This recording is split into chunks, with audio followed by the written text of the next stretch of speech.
वसईच्या 100 फुटी रोडवरील सनसिटी टेम्पो स्टँडवर आज सकाळी एक विचित्र अपघात घडला आहे। एक टेम्पो चक्क रस्त्याच्या पार्क असलेल्या चारचाकी वाहनावरच चढला आहे। हा अपघात कसा झाला असावा याची चर्चा सध्या त्या ठिकाणी सुरू आहे।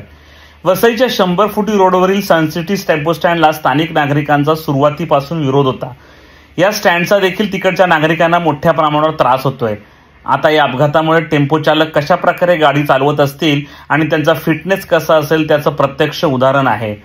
त्यामुळे वाहतूक पोलीस आता यांच्यावर काय कारवाई करणार हे देखील पाहावं लागणार आहे। हा टेम्पो स्टँड हटवण्याची मागणी सुद्धा पुन्हा एकदा करण्यात येत आहे। एकीकडे मोठ्या प्रमाणावर टेम्पो अनधिकृतपणे पार्किंग केले जातात, त्या ठिकाणी मोठ्या प्रमाणावर अनैतिक धंदे देखील होत असल्याचं सांगण्यात येत आहे।